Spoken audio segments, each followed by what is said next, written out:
Hi everyone, welcome to my channel once again. Today I am going to take you through a machine learning project that I worked on last week.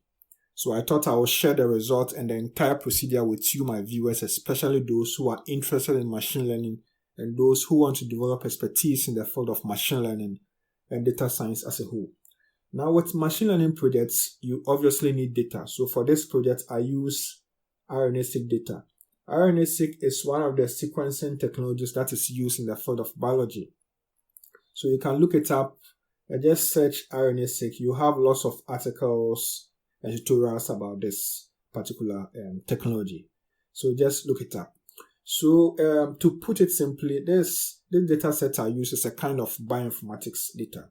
So this data comprises of gene count values and then cancer types.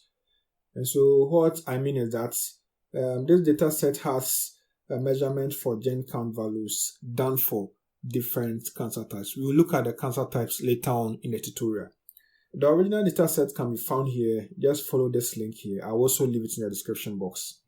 But I downsampled the data, so I use just a subset of it, which can be found on my GitHub repo. So this is my repo, by the way. I will leave this link in the description box. So just go to the data folder here, and then you will see the data I used. It's cancer gene expression.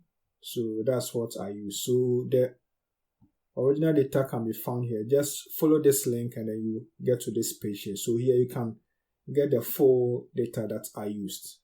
Okay, now let's proceed. So let me just close this tab. Let me just put it somewhere here. Yeah, so back to our notebook. So this particular project was done in Python. And these are the libraries that you require if you want to run this notebook on your laptop, on your PC. You can just do that. So just come to my repo here. Let's get back. And then you will see notebooks here. This folder here, just open it. You will find the notebook here. You can just download and then run it. So just do that. If you don't have Python on your PC or if you don't have the libraries, don't worry. You can run everything using your browser. Okay, so just use Google Colab. I will show you how that is done also. So if you want to run this notebook on your PC without having it done locally, you can just come to Google Colab. I will leave this link in the description box for you as well. So visit Google Colab here and make sure you've signed into your Google account. It's important. So once you are there, come to this tab here, GitHub. Click on GitHub and then paste the link here, the link for this repo here. Just paste it there and then just search. Just click on search. And then once you search, you have the notebooks appearing here. So just scroll through until you get to the right notebook. So the notebook we are going to use for this tutorial is just this one here. This particular notebook here called notebook/cancer prediction using gene expression data. So this is what you need. So just click it. And then once you click it, you have it opened for you. Okay, so there's another way you can use to run this particular notebook. So just try your hands on them and then we can proceed. So now we can proceed with the exercise. So ladies and gentlemen, welcome to the tutorial. Okay, so we are going to start the exercise. Let me switch to this notebook here. I just slide this text.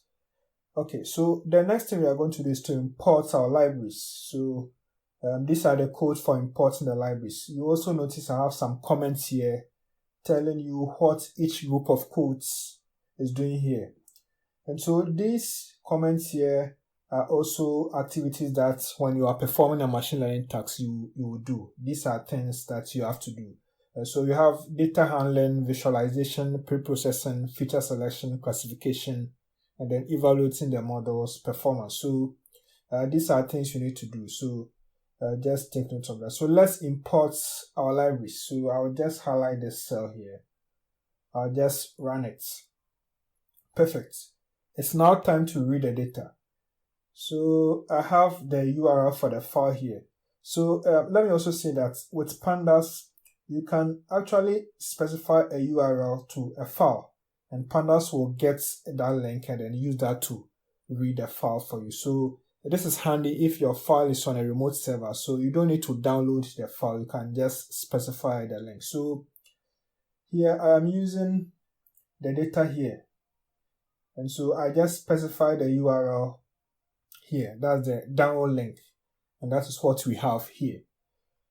You should also know that with pandas you can read compressed files, so files like those with the .zip extension can be read without having to decompress the file. So you can do that with pandas. So that is why I have it here. Okay, perfect. So let's proceed. So I'll just run it to read the file here. I'll just use this to do it. Perfect. So it's also done. Now it's time to do exploration. So we explore the data so that we're able to get information. The information we get is useful. It will help us to understand the data, and it will also even help us to determine what methods to use for the downstream analysis. And of course, as we are exploring, we also need to clean the data. Cleaning will ensure that unwanted information is removed, and it also helps to properly format your data. So these codes here will help us do that. And I have some comments here that gives some description of what each code is doing. So there's more like a self-explanatory notebook that you can use. So just run them to get your outputs.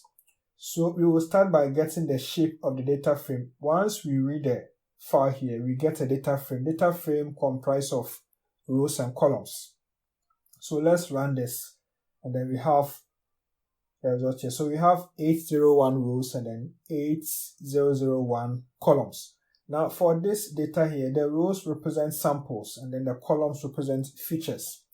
But of course, there is one column here which we don't consider as feature. That column is the label column. So that one is for the cancer types, the information about the cancer types. But the other columns are features that we will need. So take note of that. So let's get some detail here. Let's get the column names. We want to get some of the column names. We are looking at the first, second, and then the third column. So we use this code to get it. So run it and you get the column names. So I made mention earlier that we have gen counts for different cancer types. So the columns have also been named. So we have gen 1, gen 2 up to the gen 8000. That's the 8000th gen. So that's what you need to know. So let's look at the next activity. Let's get the name of the column. We want the last column. So let's run this to get it. So we have the column name is cancer type. So this is what I was talking about. So there's the label for the cancer cases. So the column here will give the cancer type for each sample. Perfect. Now with machine learning, one of the key things you have to do is to check for missing values. The issue of missing values can affect the model performance. So you need to check and then account for it or correct for it. So this code here will help us do that. So what this code is doing is trying to get all the columns and then check if any cell under that column has its value missing. Basically, that's what it's doing. So that's what we do. So we just check and then get the number of columns with missing value. That is what we are doing here. So run it, and then we have the output here. So we have the output here, and then the output here says the columns with missing values is 0. So that means this data is clean. We don't have any missing value, which is very, very important. We need that information. Perfect. So let's proceed. So if you've done it up to at this point, I would say good job. That's what this text here is for. So just proceed. Now we want to get the counts. It's important we get the counts. When I say count, we want the count for the various cancer types. Let's look at that here. So here we will get each of the cancer types and look at how many samples were diagnosed with that particular cancer. So this code will help us do that. So run it and you will get the information here. So we have 5 different cancer types.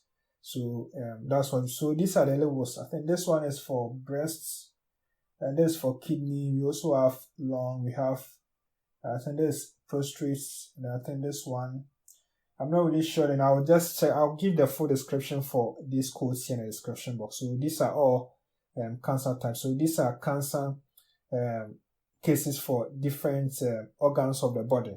So just take note of that. With this count here, we can make a meaning out of it, or we can easily understand what is going on in terms of distribution by visualizing it. So we can do a bar plot here. So run it and you get the information here. Okay, so we have our bar chart here. Now with pandas, you can visualize your data in other forms as well. So let's say you want to display the class distribution here in the form of a pie chart. You can do that here as well. So you just have to modify the command and say kind equals pi. And once you run it, you have your pie chart displayed for you. You can even modify the figure size by specifying this here. Fixed size equals, and you specify the dimension that you want and then run it. So the figure size will help you to modify the size of the figure. So just take note of that. You can explore and then just look at what works best for you. Just check the online documentation and you have lots of options available for you. So let's do that. Let's reverse back to the bar charts and then proceed.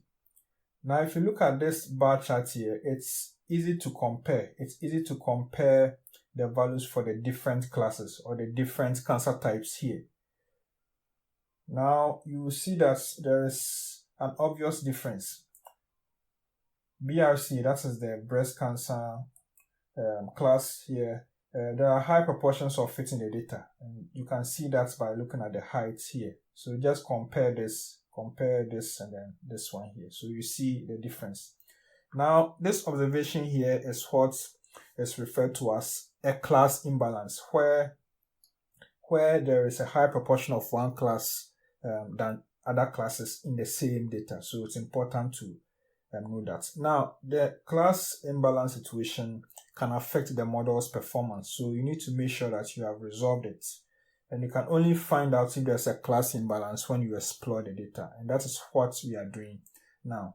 Some methods account for class imbalance, and then for some they don't account for it. So we need to find ways to correct this particular issue. And so there are methods to deal with class imbalance. You can do oversampling, or you can also use undersampling techniques. But these are things we will look at in future tutorials. But for now, the assumption is that the methods we are using are suitable for data sets which have this class imbalance situation. So let's proceed. So let's move on. The next thing we are going to do is to perform data preprocessing. Data preprocessing helps us to properly format the data. It helps us to put our data in an appropriate format that the models can use.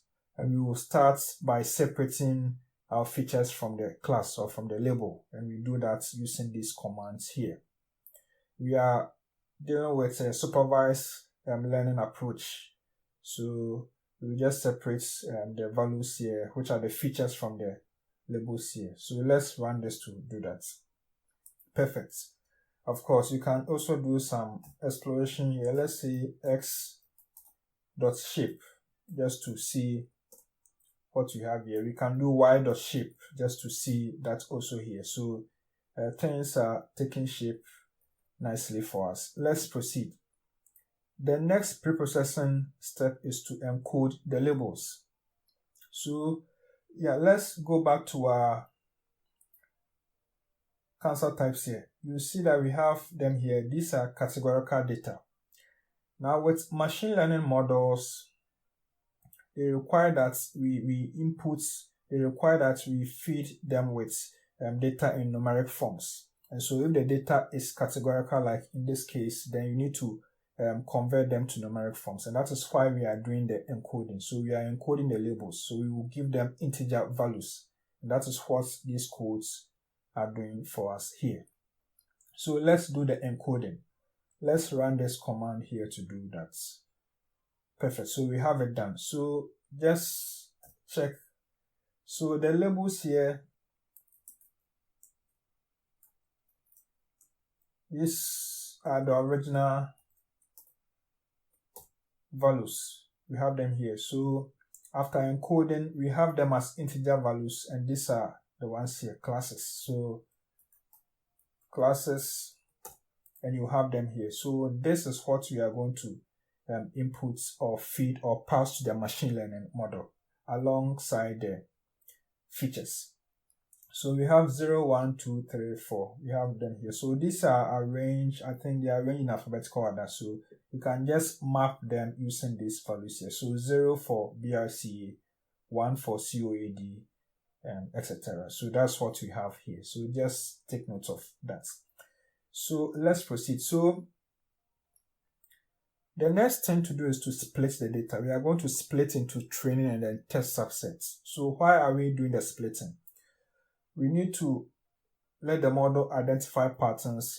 We also need to test the model to see whether it performs to our expectation. And that is where the training and the test subsets come in.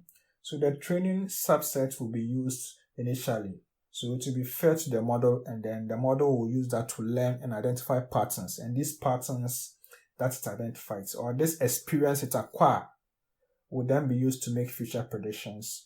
It will be used to make predictions on data it has never seen before. So that is what we are doing now. We are splitting 80-20, meaning 80% of the data is for training, and then test sets will have 20%. That is what we are doing now. So we use this command to do the splitting. Okay, let me just put here.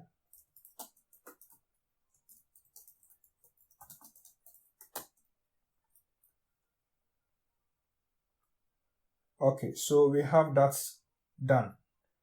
We will move on to normalization. Yes, this is also an important step. Before we even talk about normalization, let's just do a quick exploration here. Let's just do this. There's something I have to show you first. Let's say X.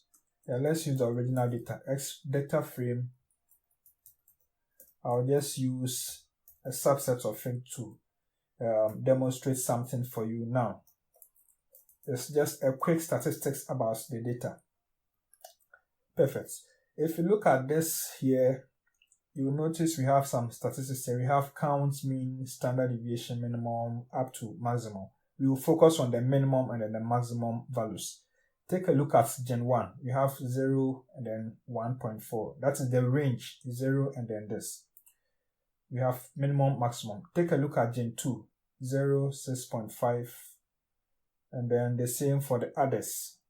Okay, now you realize that they are in different ranges. That's what you need to know. They are in different ranges. Okay, we also have Gen 10 here, 1 and then 4. So when we have an issue like this and then we proceed with the data as it is, it will affect or may affect the model's performance. Okay, because we have different ranges. So usually what we do is to make sure we have the values in the same range or in similar ranges so that the model can use them and kind of put them on the same level or on the same scale and then make easy comparisons. And that is what this normalization will do for us. Okay, so that's what we are going to do. So let's proceed. So these are the codes that will do the work for us. It's going to scale the data between 0 and then 1. Now, another reason why we do this normalization is that we also want to avoid bias.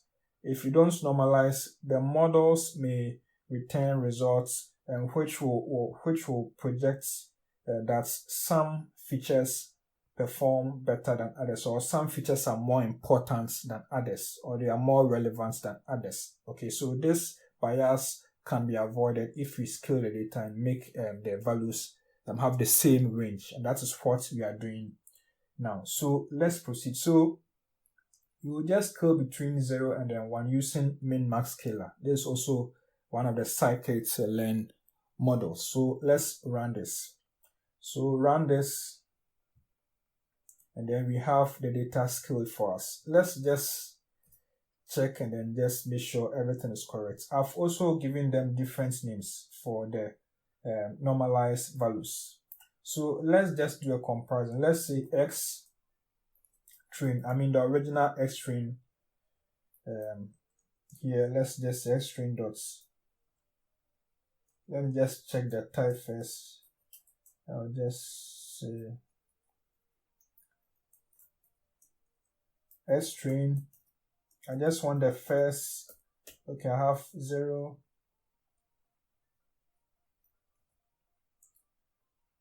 0, and then 3. I'll just put it this way. So let me just confirm the data type first before I make the query. String. Okay, so this is a data frame. Okay, perfect. So I'll just say string.iloc 03. I just want this particular cell, the value for this cell. So the value for this cell is 2.18164, etc. Let's look at the normalized value. That one is a numpy array. So we have string norm for normalize. So 03. Notice the value here. So this is what? Between 0 and 1. And that is what I am talking about, the normalization. So the data has been scaled. So all the values are between 0 and 1. It's important you do that. Okay, so some will do normalization, some will also do standardization. So just look at what method works best for you. But for this tutorial, we are doing normalization. So take note of that. Now, let's proceed. The next thing we are going to do is to perform feature selection. Feature selection will help us to select the relevant features for classification. For this tutorial, we are going to use the mutual information algorithm here. So what this algorithm does is that it computes the scores for each of the features. So here, the scores refer to their respective importance or relevance. After that, we are going to sort the scores and select the top n features. Here, we are going to select the top 300 features. And so let's proceed to do that. So I have my mutual information model here. So I'll run it to get the scores. So let's run it. Okay. So after running, we are going to get the scores here. And then we will define the top 300 features. And then we are going to sort and select the features. So here, the numpy.add sorts the data and then also keeps records of the indexes of the features. And so once we have the records of the indexes, we can easily map the scores and also map the features themselves. So that is what we have here. And so we sort, and then after sorting, we reverse so that we get the highest to the lowest. And then we can select the top n features here. That is what this code does for us. But before we even do that, let's take a look at the scores here. So let's do it here. I'll first do the shape here. So you will see that we have 8,000. There's a numpy array. We have 8,000 because we are dealing with 8,000 features. So let's look at, let's say, the first 5 scores. Okay, so we have them here. So at the moment, it has not been sorted. The sorting will be done here, but these are the scores we have. Okay, so you should also know that with the scores here, these scores are also presented in the same order that the features were fed to it. So once you know the features, you know the order, you'll be able to map them to their respective scores here. So the features, let's just take a look at the features here. So let's say features equals string dot columns.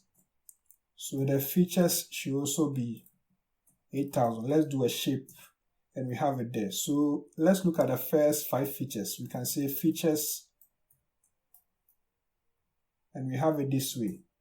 And so once you have it this way, you can easily map the features to their respective scores here using their indexes. That is what is being done here. Okay, so let's pick the top 300 features. Let's run this code here. Okay, so it has been done. So once we have the indexes for the top 300 features, we then use the indexes here to select them. And that is what we have here. So let's run this to get the subsets. So now do a shape of the variables here. Let's try with this one here. And we are going to get 300 because we are selecting the top 300 features here.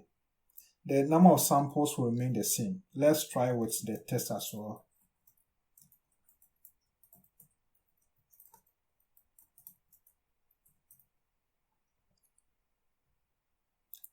And that will also give you 300. So that is how we do the feature selection here. So now let's proceed with the rest of the activity.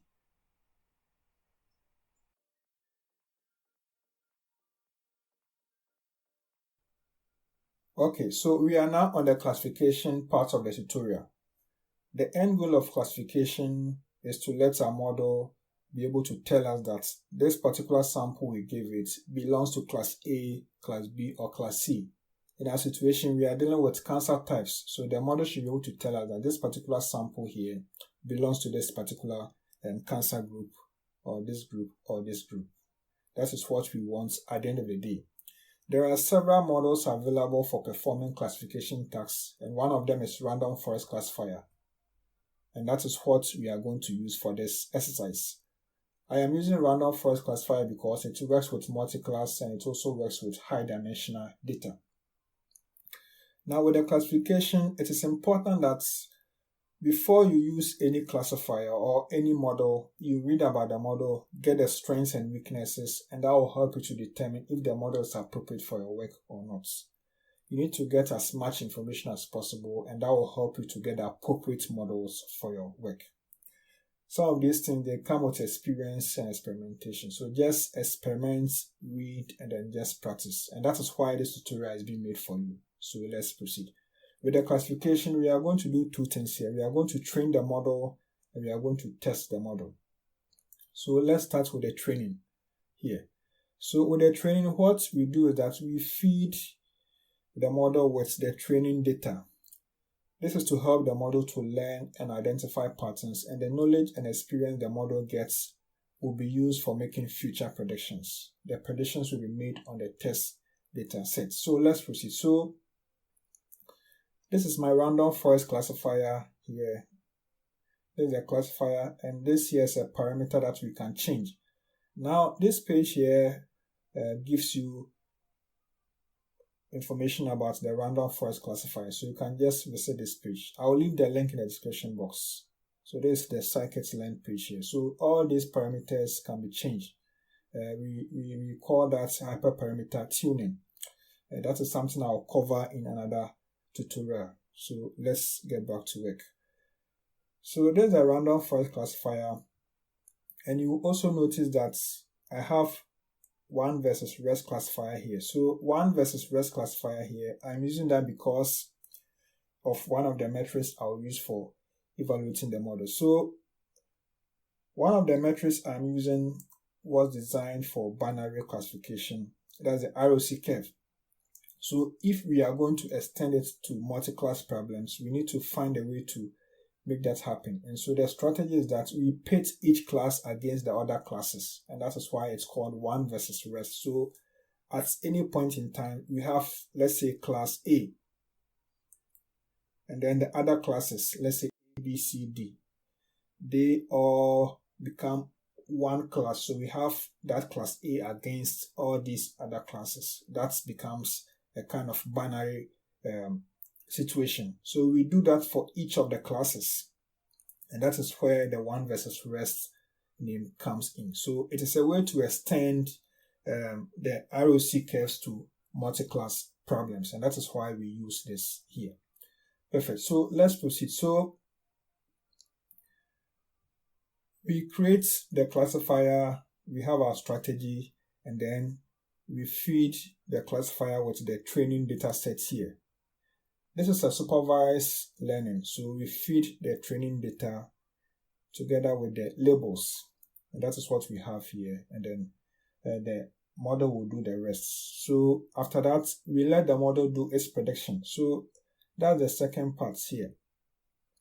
After training, we feed the test data to the model here, but this time we don't add the labels. We let the model do its prediction here, and that is what we will use to do the evaluation. We will compare the values that was predicted, or the classes that was predicted by the model, to the actual labels, and then we get the performance from there. We also have this line here, PRAD-prop. So this one here, we are given probabilities. We are trying to get probabilities for the classifier. So what we are doing, that these probabilities will be used to generate the ROC curves for us. That is what we are doing here. ROC or raw curves, any of them should be fine. So I'll just use them interchangeably. So that is what we have here. So we are going to run this to get a classifier started, and then we can now proceed. So the model has been trained, and that is what we need now. So now it's time for the model evaluation. So let's proceed. Okay, it is now time to evaluate the model. So here what we do is that we compare the model's predictions to the actual labels or outcomes. We already have the model's predictions here, and we have probabilities we will use later on. Now, there are lots of metrics available to evaluate a model.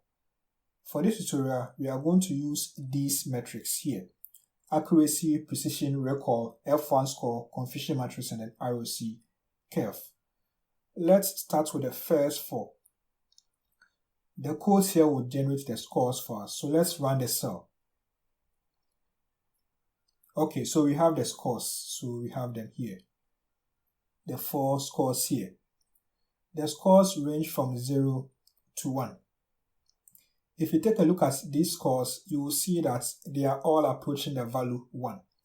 And so here what I can say is that we have high scores.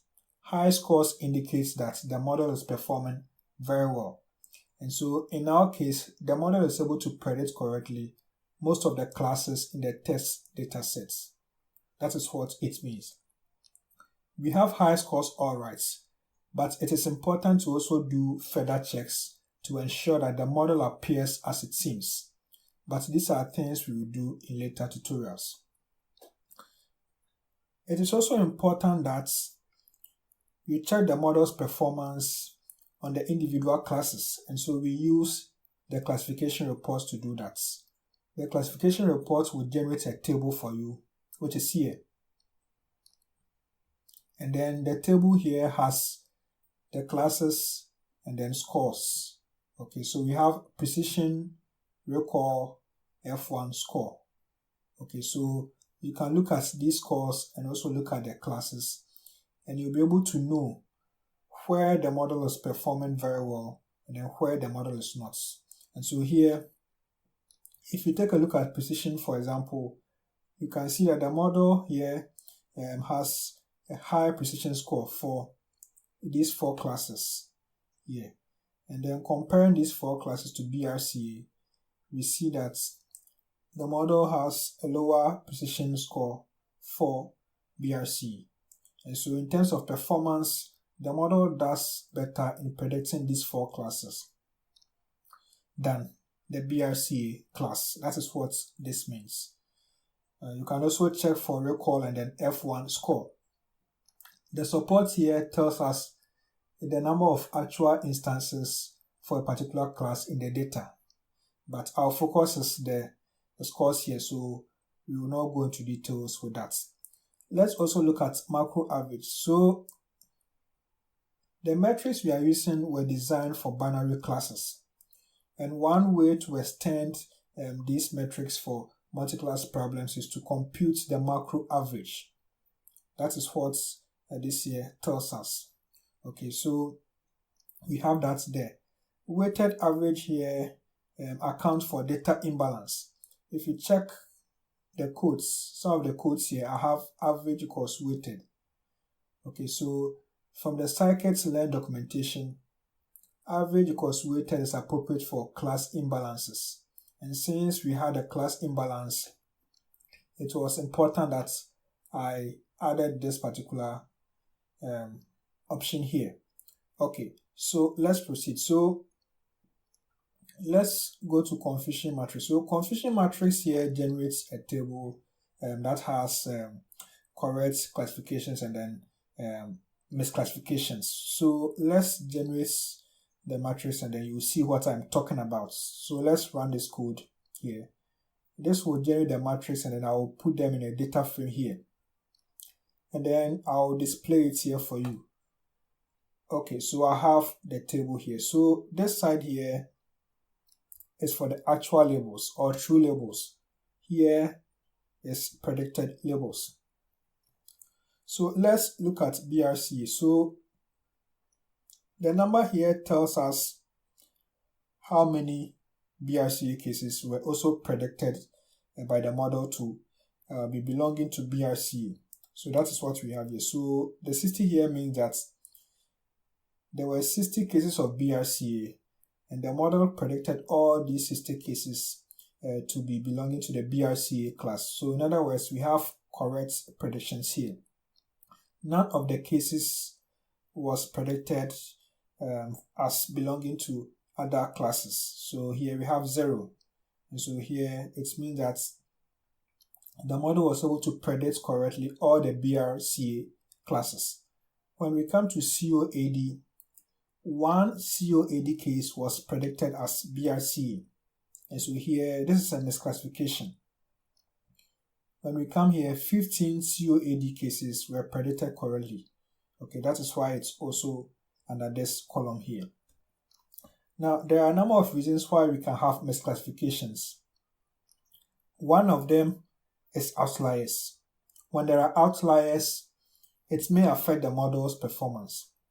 And so it will lead to, it may lead to misclassifications, and that is what we are seeing here. So it's possible that this particular case here was an outlier. Misclassifications can also occur due to errors in terms of labeling, the human elements. It could be possible that maybe during the data collection, the labels that was given were actually wrong, and the model has rather made a correct prediction. And so the predictions made by the model and the ones we have in the data will be different. So that's also another cause or another possible cause for misclassifications. So we take note of that. There are other causes or possibilities, but these are things we will look at in later tutorials. KIRC, all predictions were correct. The same for LUAD and then PRAD. Okay, so we have a good model here. And actually, it's not surprising because we have high scores here. Okay, let's proceed. So with the confusion matrix, you can also visualize it in the form of a heat map. So here I use Seaborn to generate a heat map here. That is it. So the heat map, you have a color code to give you the numbers, and then you can use that to infer, okay, where the model is doing well and where the model is not. Okay, and you can also infer the number of correct classifications and the number of misclassifications. So we take note of that. Now you can also generate this heat map without having to generate the confusion matrix table here. So scikit-learn can help you do that. So the plot confusion matrix can do that for you. So let's run this also. Okay, so we have that also there. So we have the same observation here because it's obviously the same data. So take note of that. Now let's go to the last evaluation method here. That is the ROC curve. So ROC curves are used to visualize the performance of models. And so here I will generate a curve here. Now what we are doing is that because we are using the one versus rest approach, we need to also format our predicted values. Okay, we need to format it so that it has the same shape as the probabilities. If you take a look at the probabilities, let me just show that here. Probabilities are generated for each class. So let me just do a shape here for you to see. We have 5. So this 5 here probabilities are generated for each of the classes, and that is why we have them in this particular shape. Okay, but with our current class, the predicted class, let's just go back to check the name. We have YPRAD. Okay, yes, so YPRAD here, if you check the shape,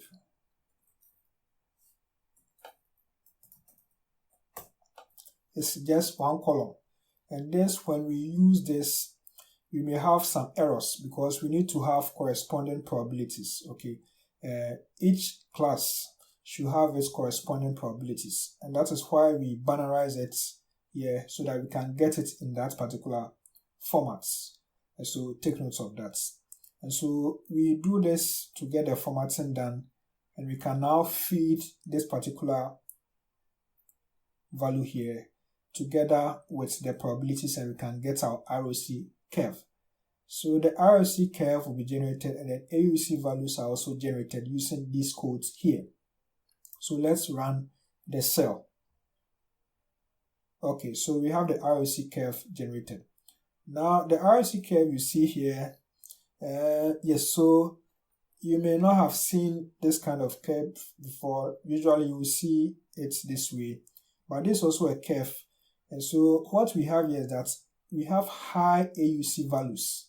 Because the model is performing very well, the AUC values are all 1, I think, with the exception of this one here. And so if it's 1, it's a perfect score. So you have something like a straight line here.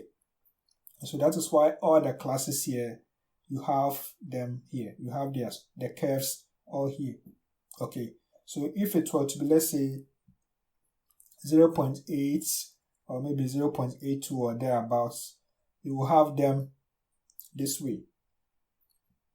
But because the model is performing very, very well, that is why they are all here. So this is also something that you can find in machine learning modeling. So you take note of that. And so just take note of that. So once you are done, you can save your plots. I'll just right click and then just save as. I'll save it here. Let me see. See, this confusion matrix. I'll save it. You can also save the others as well, and then you can put them in your reports. Okay, you can also save this as a data frame and then open it with a spreadsheet software. So those are things you can also do. So that's it. So this is how we end the machine learning tutorial for today, and I believe it has been helpful. And so if you have any comments, if you have any points that you think is useful, you can just put it in the comment section. We can all discuss it together. If you also want to support this channel, you can buy me a coffee. The link is also there. You can just do that as well. And then we proceed. So I also have a presentation on this same tutorial. So here it's more like an overview of everything, and I give some additional explanations here. So you can check that video out. So that'll be all for this tutorial, and then I'll see you in the next session. Goodbye.